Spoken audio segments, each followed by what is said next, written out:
Welcome to Nasdaq Trade Talks. I'm Jill Malandrino, global markets reporter at Nasdaq. Joining us for the segment, we have Alex Coffey, market strategist at TD Ameritrade, to discuss the May reading for the Investor Movement Index. The IMX is TD Ameritrade's proprietary behavior-based index aggregating Main Street investor positions and activity to measure what investors actually were doing and how they were positioned in the markets.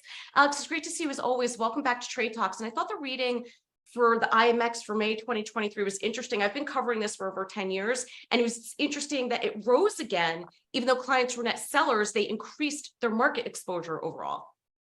Yeah, I think that this is a fascinating phenomenon that happens from time to time, but it was a notable kind of timing for it to happen. We'll get into some of the names that were bought and sold in just a second, but as you said, up about 8% month over month. This continues a multi-month upwards trend in increased market exposure that goes back to December, November of last year, where we saw it bottom out, basically in line with where we had seen it in March and April of 2020. So sort of our peak fear of the pandemic, but this is the first time in 3 months that we've seen that divergence of increased market exposure while also selling equities. So it happens from time to time. Like I said, it can be because of increased exposure into things like fixed income, but also it can just be the mix of equities that are bought. If things are perceived as maybe a higher growth stock through volatility or beta, that is perceived as slightly higher market exposure than an equal investment, let's say, in something like consumer staples. So that's sort of the nuance and how you can get those within the calculation. Yeah, because what they did buy for the month of May, it certainly was a mixed bag. I think almost every sector, for the most part, is represent. Well, a good number of sectors are representative in the buys.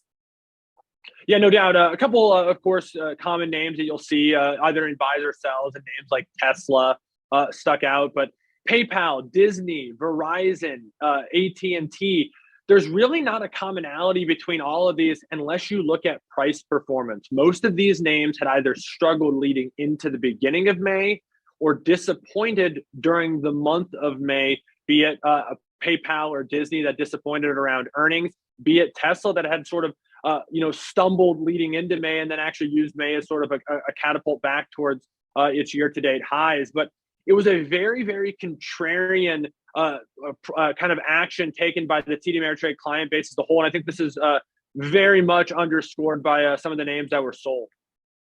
To your point, there was concentration in the tech sector for what was sold. And of course, you had to take some profits after some of these names got the bid from what's happening with AI. Yeah, this is one of those moments where it was really cool to see it, though, in the data and in real time. We kind of talked about how education and access to market media, as well as just markets themselves through platforms, has really allowed the self-directed investor to kind of educate and become a better, more reactive and proactive trader. And we're seeing it now. I mean, NVIDIA being a net sold name probably wouldn't have been what I would have guessed leading into this, given all the hype and the price action. We think of sometimes as retail investors as kind of chasing trends. The opposite is actually taking place in at least TD Ameritrade's clients. I went back and looked. This was one of the most, NVIDIA, that is one of the most net bought names in the summer and beginning of fall of last year. And they've been selling it the last few months as it's run up. So this is exactly what investors are supposed to do. Buy when things are low and sell as they increase and appreciate in price. And it's really cool to see it happen in real time. Let's talk about the macro for a moment here, Alex. What are you expecting, as we go through June, kind of a little bit quiet until we get into the July earnings cycle? What's top of mind for you?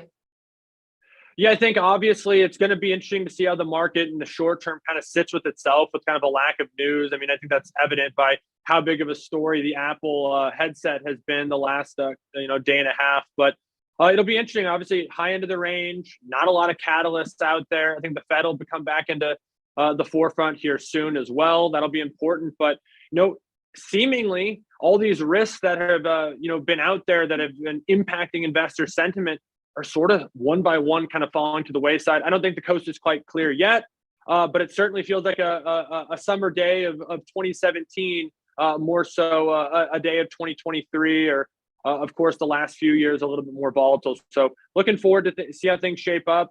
Obviously, a lot more feelings of positivity in the air right now than there were 6 months ago. All right, Alex, appreciate the insight as always. Thanks for joining us on Trade Talks. I'm Jill Malandrino, global markets reporter at Nasdaq.